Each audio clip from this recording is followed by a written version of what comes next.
بسند صحیح منقول ہے کہ ایک روز جناب رسول خدا صلی اللہ علیہ وآلہ وسلم امام حسن مجتبیٰ کو اپنے دوش مبارک پر سوار کیے تشریف لے جا رہے تھے کہ ایک شخص نے کہا، صاحبزادے کتنا اچھا تمہارا مرکب ہے۔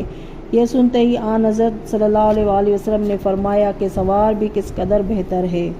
منقول ہے کہ ایک روز جناب رسالت مآب صلی اللہ علیہ وآلہ وسلم مجمع صاحب میں رونق افروز تھے کہ جناب امام حسن مجتبیٰ تشریف لائے۔ آن حضرت جو ہی اپنے جگر گوشے کے روئے مبارک پر نظر کی تو بے اختیار روئے۔ فرمایا کہ اے میرے فرزند دلبند، اے میری آنکھوں کے نورے، جلدی آؤ۔ حضرت امام حسن مجتبیٰ علیہ السلام تشریف لائے تو آپ صلی اللہ علیہ وسلم نے ان کو اپنے داہنے زانوں پر بٹھا لیا۔ اصحاب میں سے کسی نے پوچھا کہ حسن کو دیکھتے ہی آپ رونے کا سبب بیان کیجیے۔ آپ صلی اللہ علیہ وسلم نے فرمایا کہ حسن میرا فرزند پسندیدہ، میرے دل کا ٹکڑا ہے اور بہترین جوانان اہل بشت ہے۔ جو ہی میں نے حسن کے جمال پر نظر کی تو مجھ کو اس کی بے کسی، مظلومی اور مصیبت جو میرے بعد اس پر پڑے گی یاد آ گئی اور میں بے چین ہو گیا، اس سبب سے کہ میرے بعد اس غریب بے دیار کو دشمنان جفاکار نہ چھوڑیں گے اور ہمیشہ در پہ رنج و اناد رہیں گے اور زہر سے شہید کریں گے اور ملائکہ اور زمین و آسمان روئیں گے۔ منقول ہے کہ جب وسیع رسالت مآب صلی اللہ علیہ وآلہ وسلم یعنی جناب علی مرتضیٰ مشکل کشائے عالم کی شہادت کا وقت قریب پہنچا تو آپ علیہ السلام نے تمام اسرار امامت جناب امام حسن علیہ السلام کو تلقین فرمائے۔ چنانچہ کتب معتبرہ میں وارد ہے کہ امام کونین امیر المومنین کی رحلت کے بعد جناب امام حسن مجتبیٰ منبر پر تشریف لائے اور بکمال فصاحت و بلاغت و حمد و خداوندی محمد مصطفیٰ صلی اللہ علیہ وآلہ وسلم مدح جناب علی مرتضیٰ میں ایک خطبہ پڑھا اور فرمایا کہ حاضرین آگاہ ہوں کہ میرے نانا اور بابا جس طرح دین کی دعوت فرماتے تھے میں بھی تم سب کو اسی طرح دعوت دین کرتا ہوں۔ تو سب نے برضا رغبت بیعت کی۔ لکھا ہے کہ اس روز 40,000 اشخاص بیعت سے مشرف ہوئے۔ اس وقت آپ علیہ السلام کا سن 37 برس کا تھا۔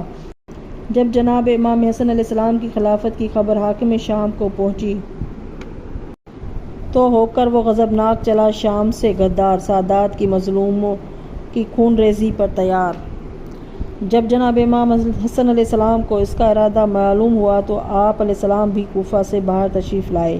تو لکھا ہے کہ حاکم شام نے تحریروں میں اس مضمون کے پیغامات روسائے لشکر امام علیہ السلام کو خفیہ طور پر بھیجے کہ جو کوئی امیر المومنین یعنی حسن علیہ السلام سے منحرف ہو کر میرا ساتھ دے گا وہ میرے نزدیک عزیز و محترم ہوگا اور میرے لطف و کرم سے سرفراز ہوگا، بہت سا زر و مال اسے دوں گا، اور جو کوئی انہیں قتل کرے یا میرے پاس گرفتار کر کے لاوے تو میں اپنی دختر اس کے نکاح میں دوں گا۔ اسی طرح اس بے دین کی متواتر تحریریں بے ایمان و بدکرداروں کے پاس پہنچتی رہیں۔ پھر تو اکثر روسائے کوفہ راہ جنت سے پھر کر مائل جہنم ہوئے۔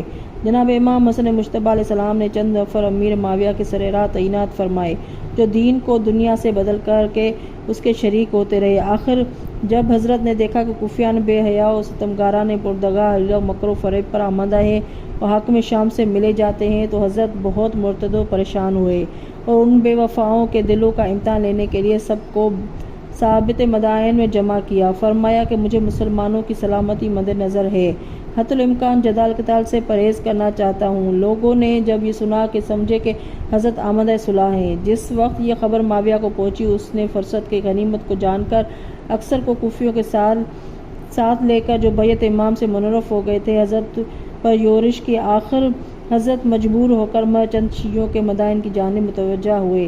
اثناء راہ میں جرا ابن سنان اسدی بیٹھا تھا سر راہ کمین میں جو جفاکار، دل میں تو حسد تھا اور ایک خنجر خون خوار۔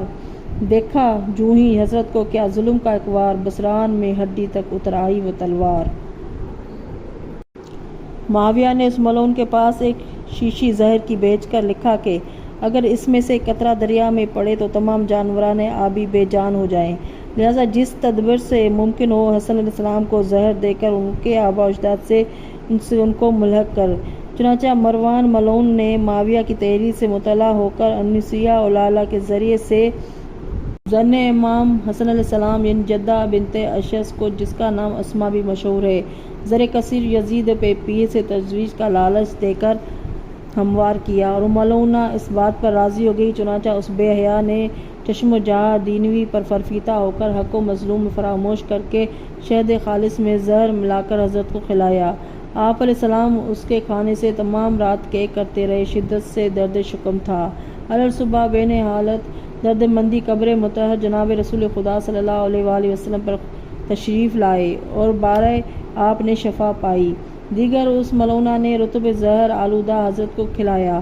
اس مرتبہ کچھ پہلے سے زیادہ تکلیف ہوئی، لیکن پھر پیغمبر صلی اللہ علیہ وآلہ وسلم کی قبر مطہر کی برکت سے شفا پائی اور حضرت کو اس ملونہ پر شبہ ہوا اور دوستوں کی ایک جماعت کے ساتھ آب و ہوا تبدیل کرنے کی غرض سے موصل تشریف لائے۔ منقول ہے کہ وہاں ایک نابینا شام کا رہنے والا اہل بیت کا بہت بڑا دشمن تھا۔ جب اس نے سنا کہ حضرت موصل میں تشریف لائے ہیں تو اس نے ایک عصا کے نیچے ایک سنان آہنی میں زہر لگا کر عزم موصل کیا اور جناب امام حسن علیہ السلام کی خدمت میں حاضری کے لیے اظہار عقیدت میں نہایت کوشش کی اور نماز جماعت میں آن حضرت کے پیچھے شریک ہو کر کرتا تھا اور وقت کا منتظر تھا۔ ایک دن ہوئے مسجد سے برآمد شہ والا موجود تھے، باپ بھی سب آپ کے پاس اس جا بے درد نے موقع جو ذرا سلم کا پایا، بس پائے مبارک پہ عصا رکھ کے دبایا۔ صدمہ ہوا ایسا کہ نہ پھر شہ کو کل آئی اور انی پیر پیر کے نیچے سے نکل آئی۔ پھر تو وہ غم و رنج ہوا، شاہ پر طاری فوارہ خون پائے مبارک سے تھا جاری۔ فرماتے تھے دشوار ہے اب زیست ہماری، جراح و معالج بھی ہوئے دیکھ کے آری۔ حیرت تھی حکیموں کو کہ اب دیکھے کیا ہو، یہ زخم ہے ایسا نہیں ممکن کہ شفا ہو۔ حضرت کے صاحب نے جب یہ کلمہ سنا تو نہایت بےتاب ہوئے۔ لکھا ہے کہ جب اس بے دین نے یہ ظلم کیا تو حضرت کے رفقا اس ملعون کو گرفتار کر کے چاہا کہ قتل کر دیں، قربان ہو جانے ہماری اس مظلوم کے صبر پر کہ آپ نے ارشاد فرمایا گرچہ یہ مستحق سزا ہے لیکن اس کے لیے یہی مناسب ہے کہ اسے چھوڑ دو تاکہ خلق میں بدنام ہو، فرمائے قیامت میری شفاعتوں سے محروم رہے۔ اس کے بعد جرح آپ کے معالجے میں مشغول ہوئے اور زہر کا اثر عروق و جسم و متحد سے دواؤں کے ذریعے سے رفع ہو گیا۔ غرض موصل سے امام حسن علیہ السلام مدینے میں تشریف لائے اور جدہ ملعونہ سے فی الجملہ احتیاط فرمانے لگے۔ مروان پلید نے جو حضرت کی تشریف آوری کی خبر سنی تو اسما ملعونہ کے پاس الماس کا صفو زر کثیر کے وعدہ کے ساتھ پھر بھیجا کہ وہ ملعونہ شب و روز اسی فکر میں رہتی تھی کہ شب جمعہ 28 صفر کو وہی صفوف لے کر آن حضرت کے خوابگاہ میں آئی تو دیکھا کہ جناب آرام فرما رہے ہیں اور آپ کی بہنیں اور بیٹیاں چپ اور راست پر لونڈیاں پائیں پاسور سو رہی ہیں۔ وہ ملعونہ آہستہ آہستہ قریب حضرت کے آئی، دیکھا کہ ذوآب سمبر آن جناب کے سرہانے رکھا ہے۔ افسوس اس شقیقہ ملعونہ نے دہن کوزہ پر جو پارچہ بندھا ہوا تھا اس پر وہی صفوف الماس رکھ کر ملا کہ کل برادہ کوزہ کے اندر چھن گیا، پھر اپنے حجرے میں آ کر سو گئی۔ راوی کہتا ہے کہ تھوڑی دیر گزری تھی کہ آن حضرت خواب سے بیدار ہوئے اور اپنی بہن جناب زینب کو آواز دے کر فرمایا کہ خواہر محترم، میں نے آج خواب میں جد بزرگوار رسول خدا صلی اللہ علیہ وآلہ وسلم اور دوسرا پدر عالی مقدار علی مرتضیٰ اور مادر عالیہ فاطمہ الزہرا سلام اللہ علیہا کو دیکھا ہے۔ پھر کوزہ آپ نے اٹھا کر ملاحظہ فرمایا تو بجنسا سرب مہر پایا۔ افسوس وہی پانی تھوڑا سا نوش فرمایا تھا کہ کوزہ زمین پر پھینک دیا۔ ارشاد فرمایا کہ یہ کیسا پانی تھا کہ حلق سے ناف تک پارا پارا ہو گیا۔ یہ حالت آپ کی ہوئی جب زہر بوینا نے دیا شاہ زمن کو، حیدر نے کیا چاک گریبان کفن کو اور درد جگر نے کیا بےتاب حسن کو، زینب نے رکھا سامنے منگوا کے لگن کو۔ ہلکا کیے بیٹھے تھے سب اندھو مہن میں اور گرتے تھے ٹکڑے دل شبر کے لگن میں۔ کس منہ سے کہوں میں کہ نہیں ضبط کا یارا، تاثیر یہ کہ زہر لحل نے کزارا۔ دل ہو کے گرا ایک صدو ہفتم دوپارا، دل تھام کے تب بازو کے شبیر یہ پکارا۔